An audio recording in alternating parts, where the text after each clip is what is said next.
muy buenas noches a todos.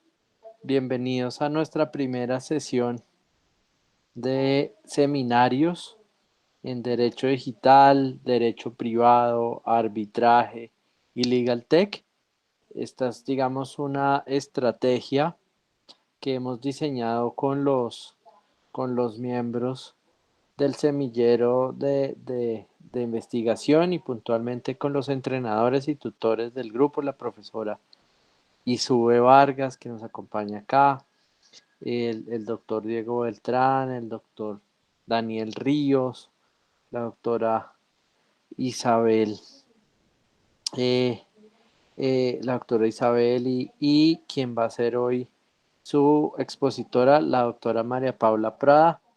Pues bienvenidos a todos. Esto va a ser un ciclo de 5 semanas, como ustedes vieron en los mensajes que les enviamos a través de los grupos de WhatsApp, donde vamos a tener unos seminarios de formación, unos seminarios de discusión y a la par vamos a ir trabajando en los diferentes proyectos de los semilleros, puntualmente en los proyectos de creación de aplicaciones para el semillero de innovación y en los moot courts, donde vamos a trabajar en conjunto con el semillero de Derecho Privado de la doctora Isue en 2 concursos de arbitraje y ya salió el caso de uno. Entonces, todos estos, digamos, conferencias nos va a servir para la formación puntual en estas 2 áreas, en innovación, derecho digital y en derecho privado y arbitraje. Entonces, pues, nada, dándole el saludo pues a todos nuestros, ya tenemos 26 personas acá. Esta estrategia yo creo que está funcionando muy bien y darle las infinitas gracias al doctor Daniel Ríos que hizo unos afiches o una presentación gráfica realmente maravillosa y cuadró, digamos, toda esta infraestructura tecnológica para que hoy podamos empezar con este seminario. Bueno, muy buenas noches a todos. Les doy la presentación. Le doy la palabra a la doctora María Paula Prada, abogada de la Universidad Sergio Arboleda, que nos va a hablar hoy sobre el consumidor algorítmico. Y esta ponencia tuvo una tesis, eh, una tesis meritoria por dado su alto grado de calidad. Muchas gracias, doctora María Paula, por comenzar este ciclo de conferencias y estamos acá, ya prestos a escucharte. Bueno, muy buenas tardes a todos los que nos acompañan. Em, bueno, así como ya lo dijo mi profesor y doctor Germán Flores, soy abogada de la Universidad Sergio Arboleda, tuve tesis meritoria de pregrado acerca del consumidor algorítmico y la formación del consumidor algorítmico en el comercio electrónico. Y pues bueno, en este espacio quiero compartir con ustedes un poco de lo que desarrollé en la tesis y dar como una breve introducción de lo que es un consumidor algorítmico. Bueno, iniciando debemos decir que la pandemia y la revolución digital sin duda alguna nos llevaron a celebraciones contractuales a través de un escenario virtual. La revolución digital podríamos decir que data desde finales de los años 90, que es cuando llega el Internet a nuestro país. Y bueno, pues con el ánimo de dar regulación a esto, se sanciona la ley 527 de 1999, más conocida como la ley de comercio electrónico. Los aspectos más relevantes de esta ley pues están orientados hacia lo que significan las firmas digitales y el uso de mensajes de datos. Esta ley, es importante decir que esta ley está vigente y se aplica a varias negociaciones. Con la revolución digital también es importante tener presente que la competencia comercial se expande, ya que se hace transnacional. Esto pues elimina la necesidad de un encuentro físico y pues el medio virtual o electrónico podríamos decir que brinda como cierta comodidad. Sin embargo, este medio pone a las partes en cierta obligación de proporcionar una información más detallada, especialmente a esa parte oferente respecto pues de ella misma y de lo que está ofertando. Digamos que acá también se hace prudente eh, hacer relación a que ese escenario digital puede verse enmarcado propiamente dentro de uno contractual, es decir, la celebración de una compraventa cualquiera o un negocio jurídico cualquiera, y también dentro de un escenario propiamente del consumo. Acá también vemos que se hace importante tener en cuenta temas relacionados con la Big Data y la protección de información de datos. La era tecnológica, sin duda alguna, nos pone pues a nosotros en un ininterrumpido contacto con los medios electrónicos.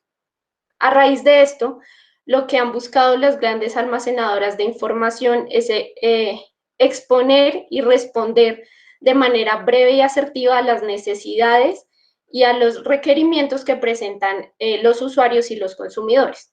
Dentro de esas almacenadoras de información encontramos Google, Apple y Amazon. Para responder a esas necesidades a las que hacía anteriormente referencia, estas almacenadoras de información se valen de algoritmos, que por ahora pues voy a dar como una definición un poco vaga, pero es la que vamos a tener por este momento ya pues en el desarrollo pues, de esta ponencia. Ya creo que cada uno de ustedes podría dar su propia definición de lo que es un algoritmo y de lo que es un consumidor algorítmico. Pero en este momento vamos a decir que los algoritmos son meras codificaciones que tienen por objeto solucionar cualquier tipo de problema de manera certera y rápida. Entonces, de acuerdo a esto, se hace pertinente indicar algunas características que tienen los algoritmos, dentro de las que podemos identificar que esta programación o esta codificación en principio tiene creación humana. De acuerdo a esta característica que les acabo de indicar, podría llegar a pensarse que un algoritmo en principio tiene algún tipo de sesgo o alguna alteración ideológica frente a esa información que se pretende exponer de manera breve y asertiva. Para su desarrollo, los algoritmos se basan o se valen de lo que denominamos las cookies y la Big Data. Estos son conceptos que desarrollaremos un poco más adelante a lo largo de esta ponencia, pero por ahora también, al igual que como les di un concepto de algoritmo un poco vago, también trataré de decirles que las cookies y la Big Data podríamos tenerlas por ahora como informaciones que el mismo usuario o el mismo consumidor proporciona a través de Internet. Informaciones o datos que el consumidor proporciona a través de Internet. Ya ubicándonos, digamos que en un escenario propiamente comercial y de consumo, debemos decir que varios sectores empresariales han acudido a estos algoritmos para llegar a esos consumidores potenciales o aquellos usuarios que tienen un perfil más adecuado de consumidor potencial respecto de el bien o servicio que estén ofreciendo y que estén dispuestos o más dispuestos que otros a la celebración de determinados negocios jurídicos. Hasta aquí entonces se hace importante hacer como cierta distinción entre lo que es un consumidor real y lo que es un consumidor electrónico. Entonces, frente a lo que podríamos decir que es un consumidor real, es aquella persona que realiza un acto de consumo dentro de un espacio físico, mientras que el consumidor electrónico es aquel que se ubica dentro de un escenario meramente virtual y que realiza los mismos actos, pero a través de una intermediación electrónica. Como al inicio, les dije que lo que pretendía era dar una definición acerca de lo que es un consumidor algorítmico. Podríamos entender entonces que un consumidor algorítmico debe entenderse como un género, es decir, un consumidor de algoritmos. Dentro del consumidor algorítmico se encuentra el consumidor electrónico que les acabé de decir anteriormente, que les di una definición que se desenvuelve dentro de un escenario meramente virtual, y también se encuentra el usuario electrónico, que a diferencia del consumidor electrónico no consume bienes y servicios, consume algoritmos, pero está orientado a otro tipo de escenarios que podríamos denominar, no sé, el ocio, meramente información, consumir, por ejemplo, sí, noticias, hacer búsquedas que no necesariamente estén enmarcadas dentro del escenario de consumo, es decir, de los bienes y los servicios. Como ya les indiqué, pues varios sectores empresariales se valen de los algoritmos para llegar de manera más certera a ese consumidor potencial. Lo que acá valdría entonces preguntarse si afectaría, esto afectaría la formación del consentimiento al presentarse información y publicidad respecto de los intereses más próximos de los consumidores electrónicos. O sea, si esto genera algún tipo de vicio en el consentimiento a la hora de celebrar un negocio jurídico. Para, hacer, para hacerme entender mejor, plantearé un ejemplo al respecto. Yo busco algún tipo de bien, no sé, en Google, por ejemplo, unos zapatos o, bueno, cualquiera que se les pueda ocurrir. Y acto seguido yo voy a encontrar esos mismos zapatos o publicidad relacionada en mis redes sociales o en las partes publicitarias de las páginas web que yo visite. Lo que yo quise determinar con la tesis o dar una solución fue cuestionarme si de algún modo había algún tipo de instigación frente al consumidor a la hora de celebrar este tipo de negocios jurídicos, ya que pues no es la misma información que recibe un consumidor real a la que recibe un consumidor electrónico. Un consumidor real pues puede ir por la calle, encontrarse algunas vallas y de ahí conocer algún tipo de bien o servicio. A diferencia del consumidor electrónico que en sus redes sociales o en páginas web obtiene cierto tipo de publicidad de acuerdo a las búsquedas más recientes que haya hecho, bueno, sí, en su diario. Para esto entonces lo que quise desarrollar primeramente es el íter contractual del negocio jurídico, que bueno, espero acá me estén visitando bastantes abogados y pues que tengan idea porque pues trataré de pasar por este tema un poco más rápido, pero, pero bueno, como acto jurídico, tal como Ospina Fernández y Ospina Costa nos lo enseñan, es la manifestación de voluntad directa y reflexivamente encaminada a producir efectos jurídicos. De esta definición, entonces, podremos determinar los dos elementos de existencia de un acto jurídico, que es esa voluntad que puede ser unilateral o bilateral, pues que en este caso sería bilateral porque hay dos partes, y el objeto de producir efectos jurídicos. Entonces, estos los tendremos como los elementos de existencia. El artículo 1502 del Código Civil nos da los elementos esenciales del negocio jurídico, dentro de los cuales encontramos que el objeto y la causa sean lícitas, el consentimiento y que sea legalmente capaz. Dentro de dicho consentimiento, entonces, encontramos pues que este no adolezca de ningún tipo de vicios. Acá también se hace importante hacer referencia acerca del íter contractual de un negocio jurídico. En este caso, en el escenario propiamente del consumo, podríamos encontrar primero una propuesta que debe ser entendida como un género, ya que eh, en el escenario de consumo se llamaría policitación, que es esa oferta, bueno, no es la oferta porque la oferta va dirigida a una persona determinada, mientras que en el escenario del consumo, pues la policitación va hacia el público en general, pero es esa propuesta celebrar un negocio jurídico, que finalmente termina en una aceptación que vendría siendo como un acto de adhesión. Haciendo igualmente como un breve recuerdo de lo que son los vicios de la voluntad, debemos decir que para que la existencia de los actos jurídicos se dé, se necesita de libertad, de sensatez y de raciocinio. O sea, no basta solamente con expresar esa voluntad. Entonces, dentro de los vicios de la voluntad encontramos el error, la fuerza y el dolo.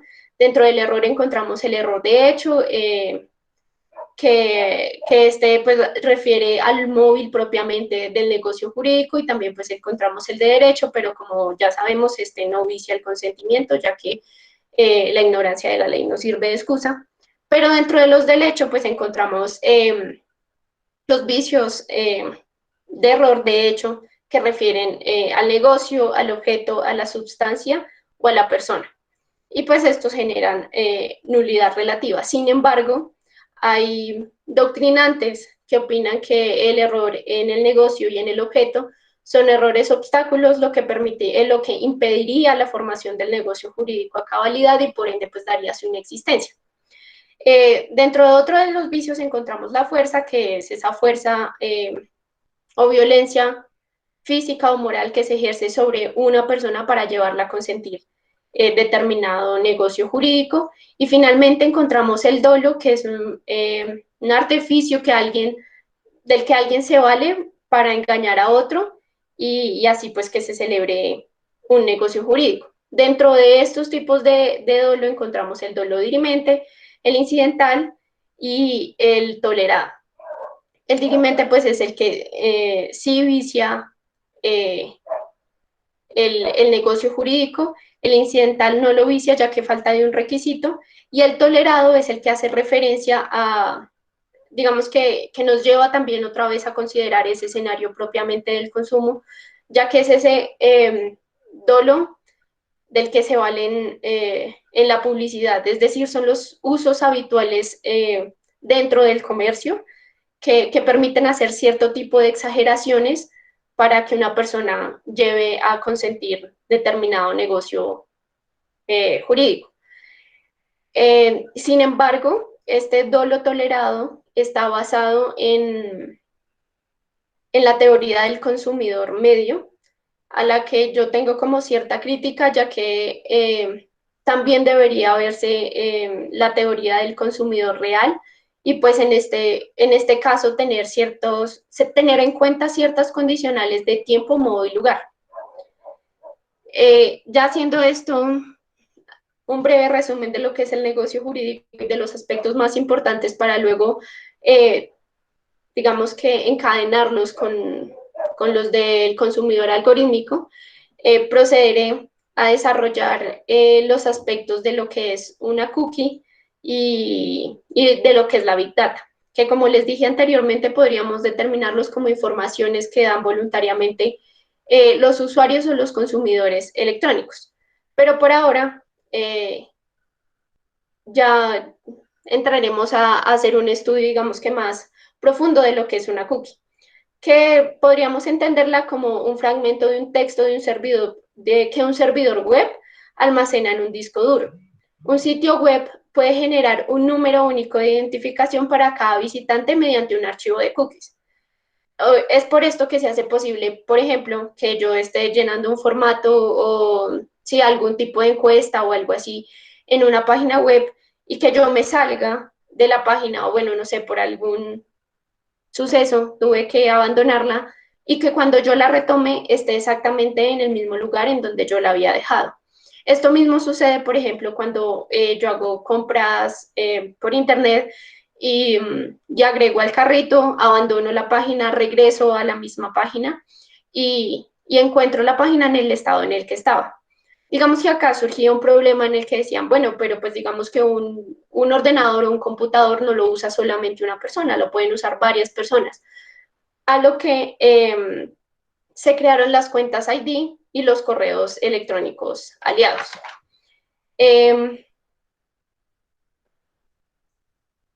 Ahora trataremos de encadenar esto con lo que es un algoritmo, ya con una definición un poco más detallada, que un algoritmo podemos entenderlo como un proceso estructurado de toma de decisiones que recibe ciertos datos y devuelve otros a manera de solución.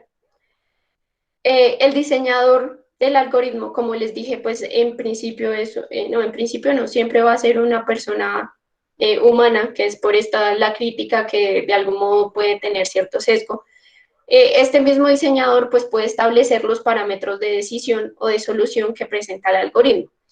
El algoritmo como respuesta o como reflejo lo que va a hacer es liberar ciertas preferencias predeterminadas o predefinidas de acuerdo a la información que éste recibe.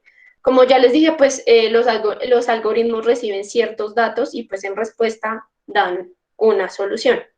En consecuencia, podríamos decir que los algoritmos recopilan, analizan, organizan y clasifican datos. Dentro de la tesis pude identificar 3 tipos de algoritmos. Esto realmente, pues bueno, me pareció muy chévere, no, digamos que no lo había como podido detallar antes de hacer esta investigación.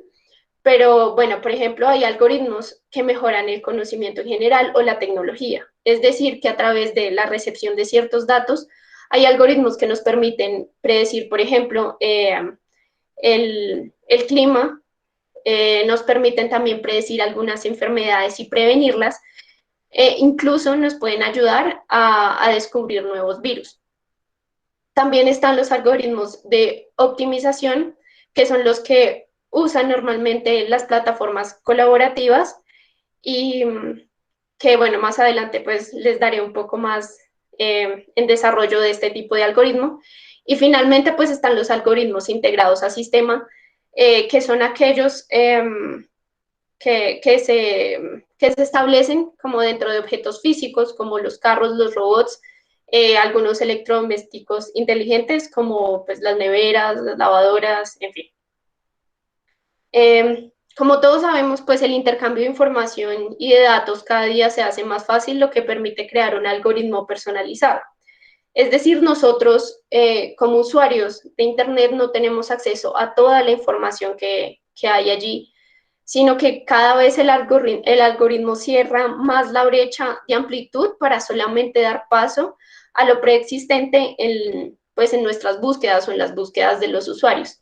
Es decir, que acá se hace también pertinente hacer como una separación entre lo que es la información expuesta en Internet y la información, bueno, expuesta en Internet y expuesta a cada usuario, y la información que hay en Internet a completitud. Acá también, digamos que surge como un problema jurídico en cuanto a si es contrario a la ley y a la libertad contractual, reducir esas opciones a las que se enfrenta el consumidor algorítmico. Pero pues digamos que para dar una respuesta un poco de primer plano, porque pues ya digamos que al final de esta presentación pues llegaremos a algunas conclusiones, pero para dar una respuesta digamos que inmediata tendríamos que decir que esas elecciones que hace el algoritmo se basan en datos y en elecciones que el mismo usuario hizo previamente.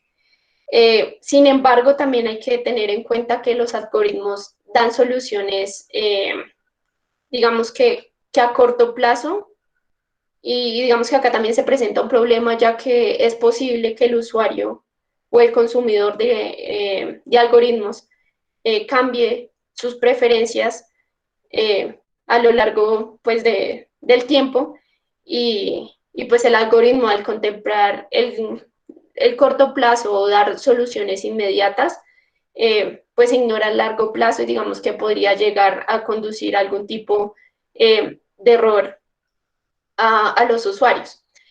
También es importante acá hacer referencia al margen de error que pueden tener algunos algoritmos cuando los usuarios, digamos, no reflejan o no hacen decisiones como muy acordes a sus preferencias, es decir, se basan meramente en decisiones superfluas y que pues no reflejan realmente los gustos que tienen.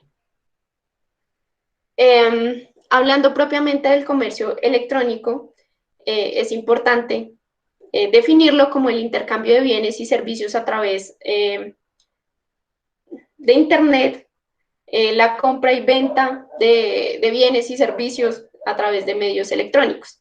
Dentro de estas encontramos el B2B, que es, digamos que los que se dan de empresa a empresa, el B2C, que se da de empresa a consumidor, y el C2C, que se da de consumidor a consumidor, valiéndose pues de plataformas especializadas, intermediarios o un marketplace. Ya teniendo esta definición, pasaremos a dar una más detallada acerca de lo que es la Big Data, que podríamos entenderla como la recolección de datos masiva, que son fuente de innovación y tienen un valor económico. Entonces, acá pues se hace prudente recordar lo que les conté de los principales agentes de Big Data, dentro de los que se encuentra Google, Apple y Amazon. Eh, estos agentes de Big Data lo que hacen es nutrir algoritmos. Es demasiada información la que se obtiene a través de mensajes de WhatsApp, Facebook Messenger, correos, Twitter, búsquedas en Google, los videos que vemos en YouTube, bueno, en fin. Estas actividades están vinculadas a mediadores y sensores de temperatura, luz, altura, clima, e incluso podrían llegar a estar vinculados a aspectos biométricos. Aquí, teniendo en cuenta esto, lo que ya les conté de la Big Data, lo que ya les definí que era un algoritmo dentro de un escenario de consumo, podríamos entonces acá referir a que es posible determinar, por ejemplo, qué tipo de alimentos comen las personas cuando hace frío, o qué tipo de contenido consumen las personas cuando, no sé, están tristes, o qué alimentos se consumen más en determinada, si no sé, localidad de Bogotá o Colombia o algo así. Esto, digamos que refiriéndonos propiamente al escenario de consumo. Digamos que ya teniendo esto, se hace posible lo que en principio les conté de que muchas agencias empresariales tomaban este tipo de informaciones para realizar cierta publicidad. Eh, Esto, ya teniendo, digamos, que estos conceptos y relacionándolos, nos podría permitir decir que las publicitaciones son más certeras, digamos que ya teniendo este tipo eh, de conceptos. Eh, bueno, de acuerdo a lo que les acabo de decir de la Big Data, pues podríamos encontrar dentro de sus características, pues que tiene un gran volumen, variedad y velocidad respecto de los datos que recopila. En Colombia, buscando, digamos, que dar protección a los datos personales pues, que las personas entregan, se sancionó la ley 1581 de 2012 que permite a las personas conocer, actualizar y rectificar la información que ellos mismos hayan suministrado, que se haya recogido por personas, digamos que de carácter privado o público acerca de ellas. Sin embargo, bueno, esta ley la traigo acá a colación porque tiene pues relación directa con esto que les estoy contando de la Big Data. Sin embargo, es importante resaltar que la Big Data usa datos generales y son recopilados aleatoriamente. Así que digamos que no siempre lo recogido por la Big Data corresponde, digamos que a datos sensibles, sino que al contrario son datos meramente estadísticos. Regresando a la relación de consumo, para finalmente, como les indico, entrelazar todos estos conceptos que les estoy dando, podemos encontrar dos partes. Por un lado se encuentra el consumidor y por el otro se encuentra el productor, importador, distribuidor o comercializador de ese bien o servicio. Digamos que esta parte, la del productor, importador, distribuidor o comercializador, es un poco más robusta. Yo comparto esta teoría. No que haya un desnivel, sino que en este caso esta parte es más robusta, ya que esta tiene pues tiene conocimiento pleno e integral del bien y servicio que está ofreciendo. Mientras que no siempre el consumidor, sí, pues el consumidor digamos que se guía por la publicidad o por la información que se le brinde en la publicidad, pero no es la misma calidad de información que tiene esta parte. Es importante indicarles también que en el caso de la publicitación, pues es algo inmodificable, que estos contratos de consumo son considerados de adhesión, es decir, pues el consumidor decide de acuerdo a las prerrogativas que le brinde esta parte si se acoge o no a ese contrato, haciendo también como una breve alusión acerca de lo que es el derecho de consumo. Es importante indicar que los bienes o servicios deben ser de calidad, idóneos y seguros, y que a diferencia, digamos que de la estructura contractual, digamos que tradicional, podríamos llamarla así, En estos casos, digamos, no se da la nulidad en caso tal de que el bien o servicio no esté, pues no esté en calidades óptimas, ¿sí? O sea, digamos que yo no podría, bueno, sí podría predicar, digamos, un vicio en el consentimiento, pero la ley 1480 del 2011 me brinda otro tipo de acciones de carácter tanto administrativo como judicial para, digamos, reparar o, sí, o llegar a consentir de algún modo este negocio o retractarme o, en fin. Eh, en el escenario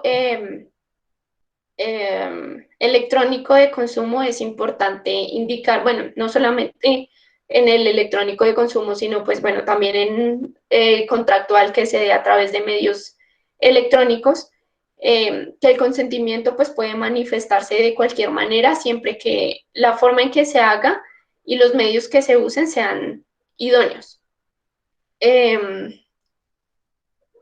Como les indiqué, pues en este caso la publicidad en el escenario de consumo pues tiene un fin informativo. Eh, ya hice referencia acerca de la base que usan también, que muchas veces son algoritmos, y que bueno, ese dolo bueno tolerado también hace parte de este escenario publicitario del consumo. Dentro de la ley 1480 hay un derecho de retracto, que digamos que en caso tal de que yo como usuaria eh, electrónica, como consumidora algorítmica, haya yo entendido que de algún modo se me instigó a celebrar determinado negocio jurídico, podría yo ejercer el derecho de retracto dentro de los 5 días siguientes a la entrega del bien o dentro de los 5 días siguientes a la celebración del negocio jurídico, si se trata de un servicio. Para ejercer este derecho de retracto, yo no necesito valerme de alguna razón, es decir, yo no tengo que decir, no, este bien, no sé, está mal o si salió defectuoso o cosas así, o no tengo que dar concretamente una razón, sino yo solamente puedo hacer ejercicio de ese derecho de retracto. Digamos que este derecho me parece muy interesante y traté de darle un desarrollo, digamos que profundo en mi tesis, ya que, como les dije, caso tal que yo como consumidora algorítmica haya entendido que de algún modo eh, sí me instigaron con suficiente información porque hice una búsqueda superflua en internet y terminé celebrando un negocio jurídico que en principio no quería celebrar, pues puedo acogerme a este derecho de retracto y, y pues retractarme del negocio celebrado. Eh, bueno, finalmente yo lo que quiero dejarles como reflexión es que el algoritmo, digamos que no tiene que verse como de una manera enigmática, a pesar de que muchas veces puede mostrarse como selectivo y discriminatorio. Dentro de mi escrito, yo hice referencia a, bueno, algún ejemplo que podría darse en entidades bancarias, en que podría usarse un algoritmo para determinar si una persona merecía o no, o estaba en capacidad de pagar determinado préstamo. Digamos que eso me hizo replantearme muchas cosas acerca del funcionamiento de los algoritmos, pero pues finalmente eh, creo que verlos como algo enigmático no es lo correcto, sino que eh, por el contrario, podríamos valernos de los algoritmos para encontrar realmente soluciones a diferentes problemáticas como las que en inicio de esta presentación les indiqué, de las enfermedades y de pronosticar, bueno, sí, algunos sucesos naturales. Y bueno, en conclusión, yo eh, determiné que a los consumidores algorítmicos, como ya les dije, a los que se encuentran meramente en el escenario de consumo, al consumidor electrónico y al usuario de Internet, deberían dárseles ciertas capacitaciones para que estos de algún modo puedan enrutar sus algoritmos en caso tal de que pues vean que no está de acuerdo como a sus preferencias de ese momento. También deberían crearse como algún tipo de auditoría que verifique el funcionamiento y la calidad de esos algoritmos. Es decir, pues que una vez creados humanamente, digamos que dentro de toda su vida no sufran intervención humana, más que la codificación que se haga inicialmente. Eh, Esto también hice referencia en mi escrito a un caso de Facebook en el que Facebook alteró en alguna oportunidad su algoritmo para ver qué pasaba si mostraban muchas publicaciones tristes y con eso sí, como qué consecuencia o a qué llevaba a los consumidores algorítmicos a hacer. Por ejemplo, algunos pues hicieron ciertas compras, otros consumieron algún tipo de información. Eh, bueno, sobre esto hay una crítica y pues sin duda alguna esto también fue lo que me condujo a determinar que la creación de algún tipo de auditoría que verifique el funcionamiento y la calidad de los algoritmos, pues sin duda sería muy benéfica. Y finalmente hacer estudios bioéticos, pues que eviten la cosificación humana frente al acelerado avance tecnológico al que nos encontramos. Bueno, ya esta ha sido mi presentación, espero pues realmente les sea muy fructífera. No sé si alguien tiene alguna pregunta, algún comentario. Ay, no te escucho. No. ¿Será que soy yo? No, no creo. No, no sé.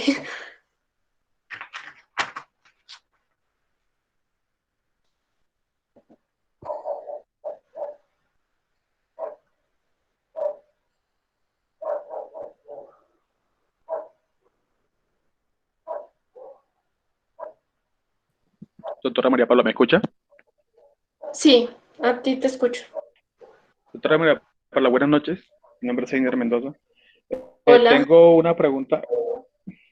sí, dime. El perfil del consumidor digital se puede confundir con la persona que domina el impulso o domina completamente la parte de Internet como el hacker. ¿Se pueden confundir esas dos personas? Mm, ¿Cómo así? O sea, si puedo, ¿el consumidor digital o consumidor algorítmico? El consumidor algorítmico. Ok, si puedo confundir un consumidor algorítmico con un hacker. Esa es tu pregunta, ¿sí? Sí, doctora, sí. Teniendo en cuenta pues que lo que usted está planteando es muy importante a través del consumidor algorítmico, busca más allá meter la tecnología en esta pandemia o para la vida ya en general. Sí, te entiendo. Bueno, pues sin duda, digamos que la persona que tiene intervención dentro de la vida o dentro del íter del algoritmo, pues tiene acceso bueno, a la modificación del mismo y sin duda pues a cierta información. Digamos que ya tocaría ver si esa información es sensible o algo así para poder determinar si esa persona puede denominarse hacker o no. Muchas gracias, doctora.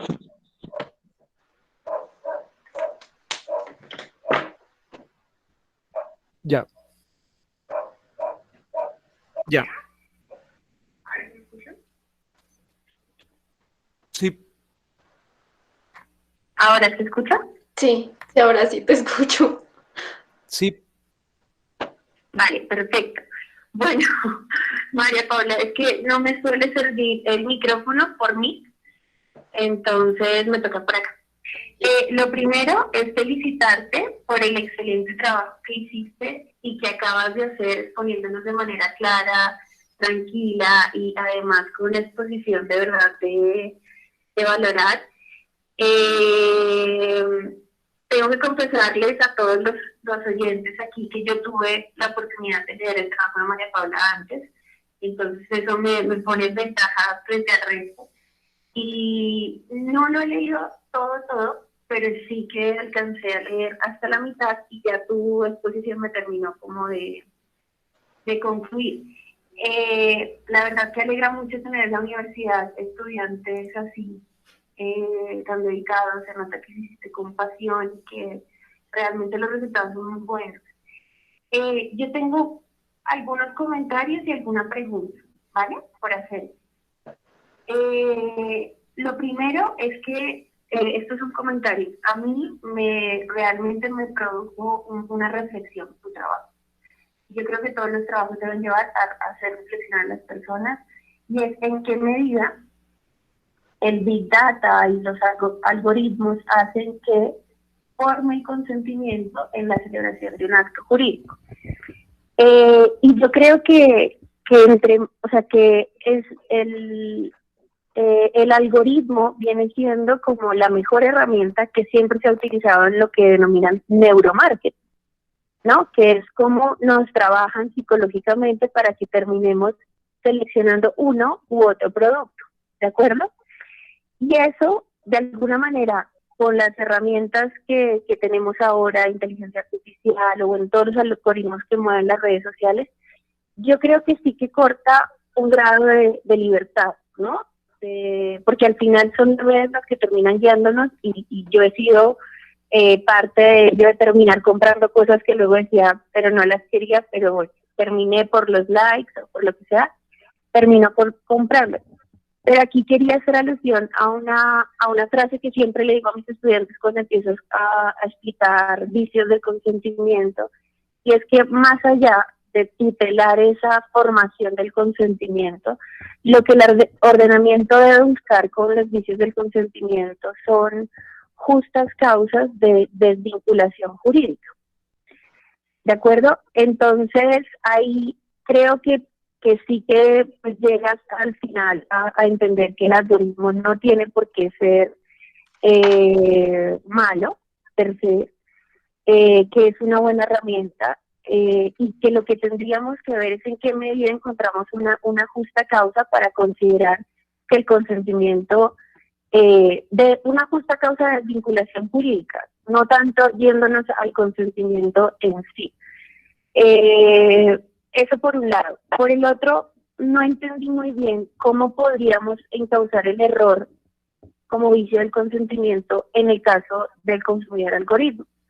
Yo cuando te estaba leyendo me imaginaba, y es una pregunta, que quizás podría ocurrir lo que llaman como una instigación o un tipo de violencia económica, pero aún así lo veo muy difícil de encajar. Pero en todo caso lo podría encajar por ahí, en el sentido de dejar en un dilema al consumidor de, pues no sé si celebrar o no celebrar este negocio, ¿de acuerdo? Pero ahí yo creo que la realidad en el algoritmo está. Entonces, no sabría yo, o sea, lo que más me imaginaba era más una inspiración, ¿de acuerdo? Que encajarlo por alguno de los tipos del error. No sé, eso era algo como que quería que me ayudaras a desarrollar más. Lo otro es que al final de la presentación hablabas de nulidad, ¿de acuerdo? Y ahí no entendí, o fue que salvo error mío me despisté, o quizás salvo error mío me despisté, quizás no entendí dónde encajaba la nulidad si no había visto el consentimiento. Y lo otro, no señalabas que la ley 1480 tiene unas herramientas o unas figuras jurídicas particulares para estos casos, pero no sabía bien cuáles casos o en qué casos podríamos hablar de nulidad o derecho de retracto que como bien dices, pues el derecho de retracto es una figura muy sui generis del derecho de consumidor. O sea, alguna vez me pregunté si en realidad era una resolución o era lo más parecido a una nulidad, ¿de acuerdo? Porque ambas tendrían efectos jurídicos diferentes, pero es tan sui generis del derecho de consumo que yo diría que está ahí como en ese medio. Cuando decías que había quizás un defecto, es que por eso quisiera que primero me contaras el caso en el que hablabas de nulidad y retracto, para ver si realmente lo que podía estar encajado ahí sería una falta de conformidad, que también está dentro de la ley 1480 el Estatuto del Consumidor. Entonces quería como más que nada seguirte mejor la pista sobre cuando hablabas de ese caso.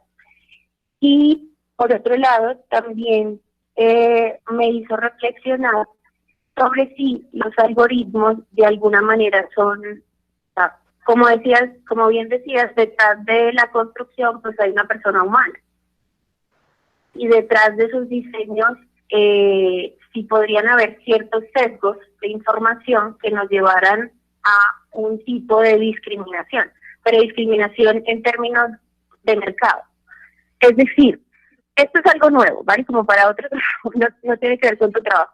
Pero tu trabajo me llevó a reflexionar si podría haber de alguna manera un acto de competencia desleal. Es decir, dejar a unas empresas del mercado por fuera, ¿de acuerdo? Por un algoritmo que se construye con algún tipo de sesgo.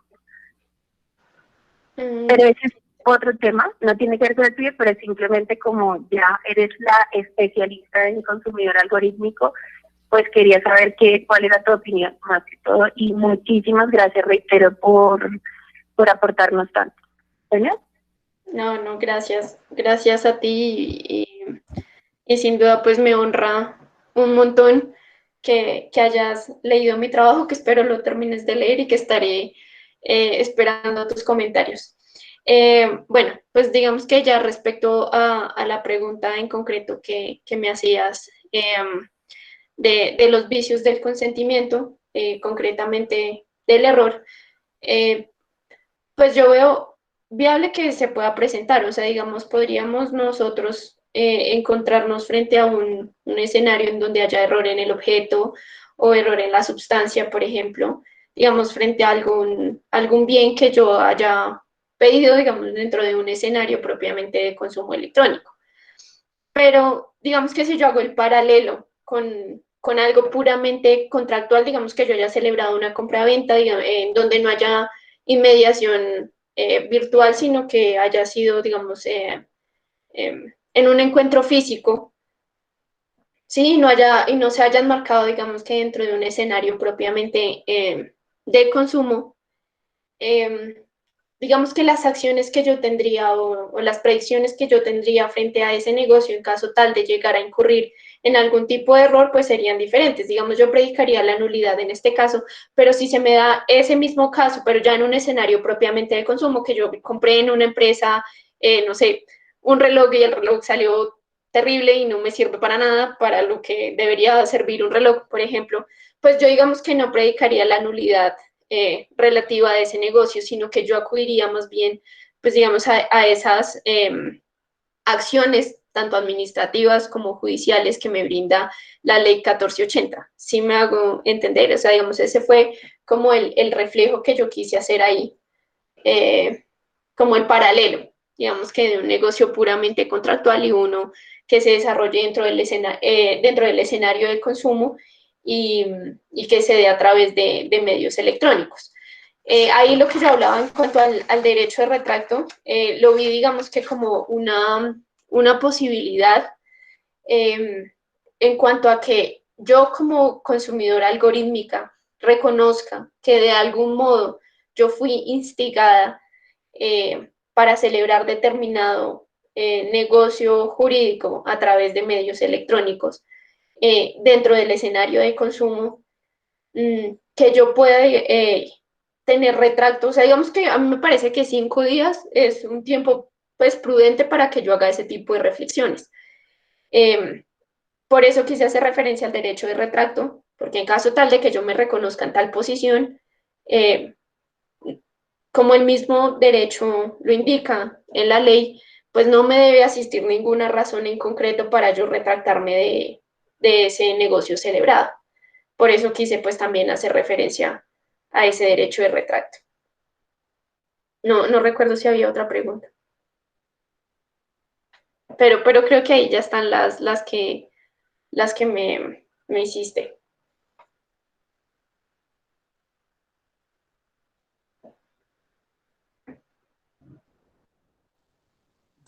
María Paula, buenas noches. Santiago Jiménez.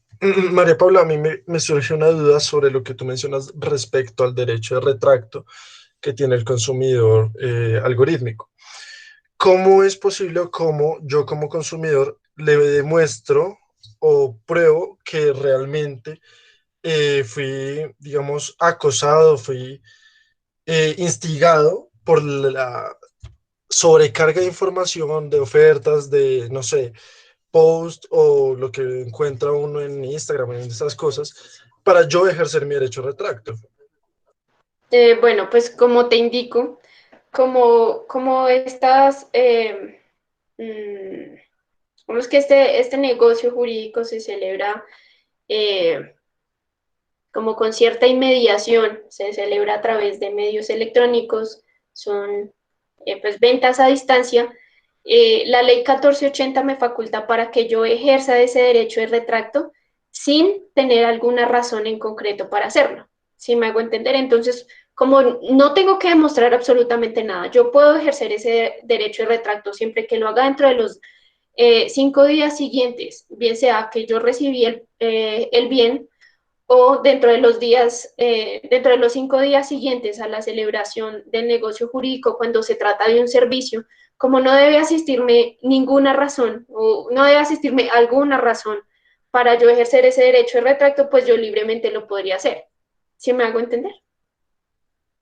Sin necesidad de demostrar que fui instigado o sino que yo solita hice la reflexión y dije, oh, no, sí, creo que esto no lo debí comprar y, y pues ya ejerzo el derecho de retracto con las formalidades que me exige la ley. Perfecto, gracias. Y doctora María Paula, yo tengo una pregunta respecto de la formación del algoritmo. O sea, ¿sería atribuible a una persona la formación del algoritmo, supongamos el algoritmo de Amazon, cuando son equipos gigantescos de ingenieros? O sea, podemos decir 50, 100 ingenieros creando un algoritmo. O sea que el algoritmo se ha creado por varios, Sí, ¿sí? o sea, se puede decir que es una persona humana en el sentido de una o de un equipo de personas de Ah, trabajo. no, pues sin duda alguna podría, bueno, yo creo que también podría ser una, pero detrás de un algoritmo, de la codificación inicial que tiene un algoritmo, pues podría ser predicable a un grupo plural de personas. Y en ese caso el sesgo tendría que ser atribuido a la organización, o sea, entendiendo que ya no es una persona. O sea, que yo diga que no sé qué es alteración ideológica eh, tiene el origen en una organización, ¿sí? Sí, a eso me refiero. Digamos, ya no es una persona, sino un grupo de personas, pero sin embargo ese algoritmo está sesgado. Ese sesgo se le atribuye a la organización. Pues sí, aunque, o sea, digamos que eso de que el algoritmo, porque tiene intervención humana, en principio, pensar pues que tiene alguna alteración o un sesgo, digamos que meramente una suposición. La alteración se vería si a lo largo del algoritmo esa organización o esa persona pues sigue interviniendo, eh, digamos que desviando el cauce que en principio tenía. Ok, ya comprendo. Muchas gracias. Ya. Ya. Hola María Paula, ¿cómo estás? Buenas noches. Hola. Ay, Mira, es que yo creo que usted no me hizo explicar, pero porque sí, a ver, el error lo entendemos como error en el objeto, error, pues el error en sustancia o error en las calidades del objeto. Pero es que lo que no entendía era cómo el algoritmo, ¿de acuerdo?, nos lleva a tener una falsa representación de la realidad. Es decir, el algoritmo nos podría vender un objeto que yo termine comprando y no sea el objeto o no tenga las calidades, porque entonces yo creo que ahí ya sería una, pues es más, ni siquiera el error, sino ya tendríamos un dolo por el engaño. Entonces, como es lo que me costó a mí entender. Decir, ¿qué es lo que hace que yo, por un algoritmo, compre un objeto que luego no es el objeto que yo me estaba representando en mi cabeza? No sé si me explico.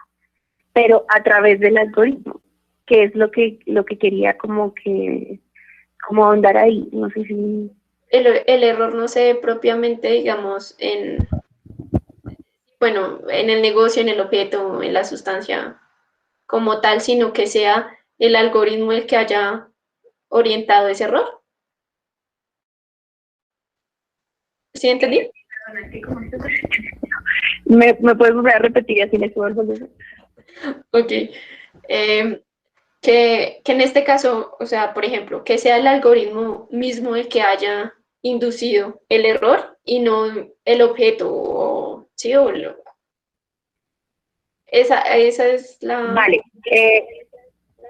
La pregunta es, cualquier tipo de error que puede ser en el objeto, que sería el error incorpore o el obstatricio, que es llamado obstáculo, o el error en las calidades del objeto, que es el error accidental.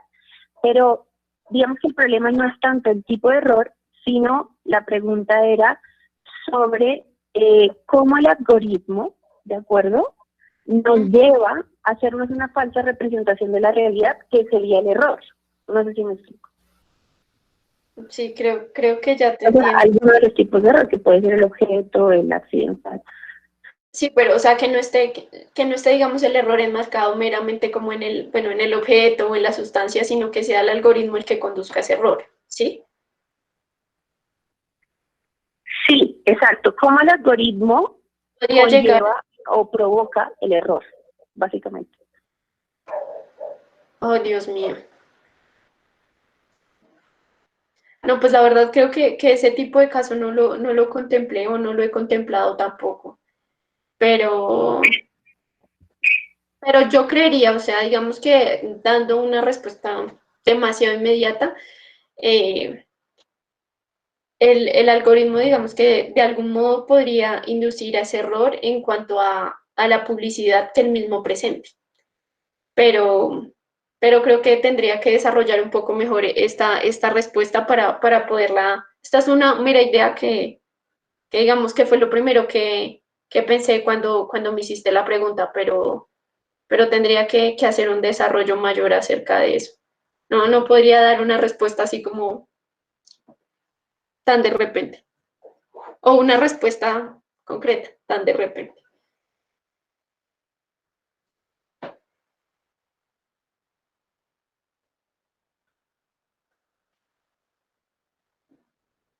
Provoca reflexiones.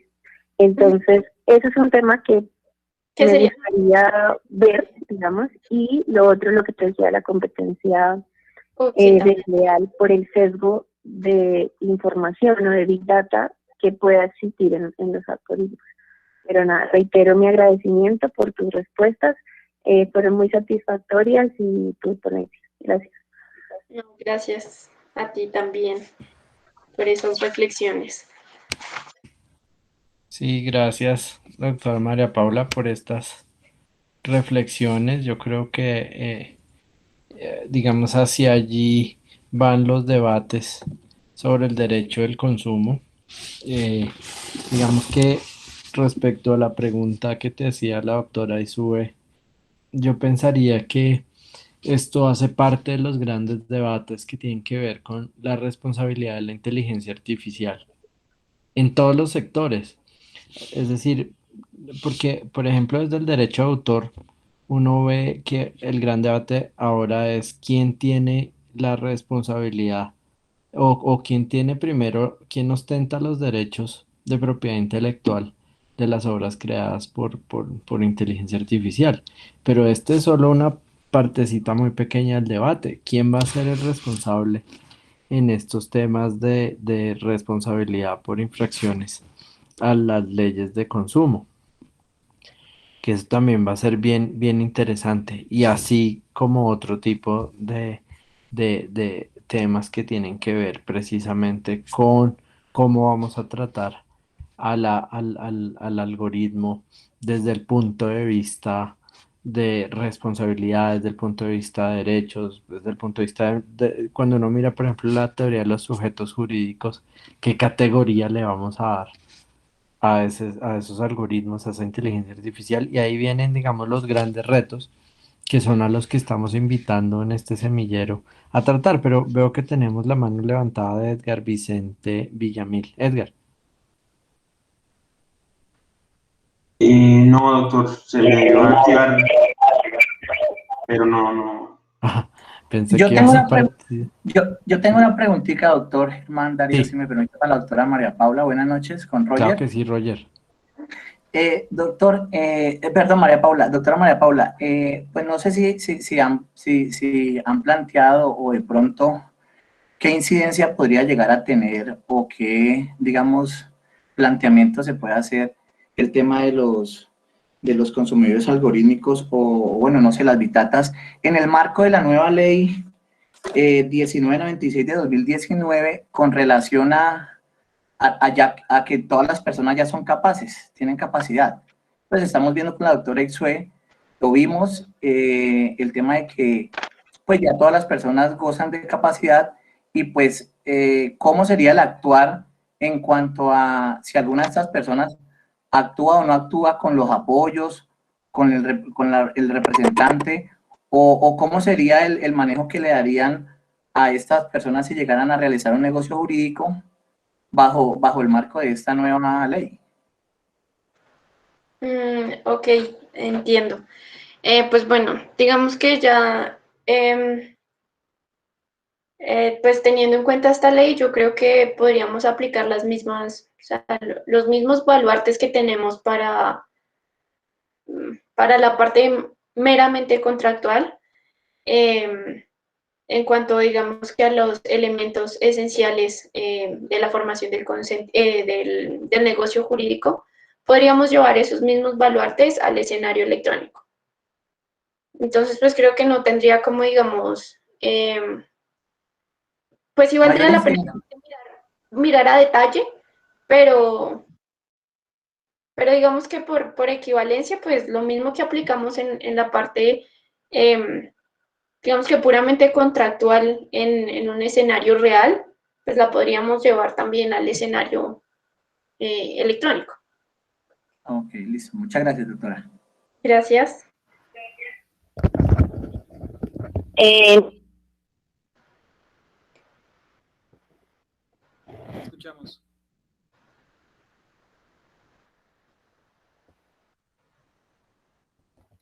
Cómo hacer esa clave, porque sí, evidentemente responsabilidades en los algoritmos, ese es el gran reto, como bien decía el doctor Germán. Pero era eso, darle una vuelta en qué medida el algoritmo realmente nos está dando una falsa representación de la realidad, que en el fondo es la teoría del error, ¿vale? Para que se configure, es decir, de qué manera el algoritmo nos vende un producto que finalmente, un objeto que no es el que queremos comprar y lo compramos por otro, que sería el error estadístico, o una calidad del objeto que no era la calidad que queríamos, que nos estábamos representando en la cabeza y finalmente terminamos comprando eso. Era simplemente como esa precisión, ¿de acuerdo? No tanto yéndonos a responsabilidades del algoritmo, sino a la configuración del error por esa información que tenemos, ¿vale? Me despido de una vez porque tengo clase. Muchas gracias. Gracias, doctora.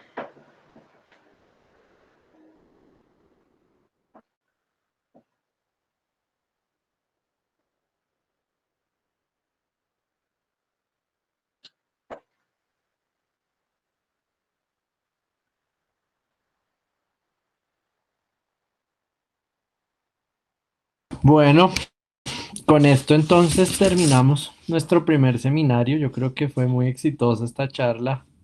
En serio, estamos súper felices. Todo esto está siendo grabado, entonces pues va a quedar para nuestros repositorios, gracias al doctor Daniel. Y bueno, les damos las gracias en serio a todos por participar. Nuestra siguiente charla, Daniel, ¿nos puede recordar cuál es la que sigue? Sigue programación para abogados. Que la dictas tú, ¿cierto? Sí, señor. Vamos a implementar tecnología un poco al servicio del Legal Tech. Bueno, pues muchas gracias a los miembros de ambos semilleros, del semillero de la doctora Isue, del semillero mío, porque, bueno, y estén pendientes de los chats de grupos porque vamos a tratar, vamos a tratar temas que ya aparte de estas reuniones de seminario, vamos a hacer reuniones para el Mood Court, que ya salió el caso, entonces yo creo que ya vamos a tener la primera reunión la próxima semana. Y para la programación, cuadraremos con el doctor Daniel y los asesores qué días vamos a hacer esas reuniones para revisar cómo van las aplicaciones y las investigaciones. Y bueno, y con los miembros del semillero de la doctora Isube, pues cuadran también con ella sus reuniones sobre sus investigaciones. Bueno, muchas gracias. Esto es un ejemplo de que el proceso funciona. Mira, María Paula es una joven egresada y aquí estamos 36 personas, 38 alcanzamos a ver y seguimos sumando gente. Yo creo que este es un ejercicio muy interesante y bueno, gracias a todos y especialmente a María Paula por esta maravillosa charla. No, gracias. Gracias a ustedes también por atenderme y por permitirme este escenario. Bueno, Gracias. no, muchas felicitaciones y a todos que pasen muy buena noche. Chao.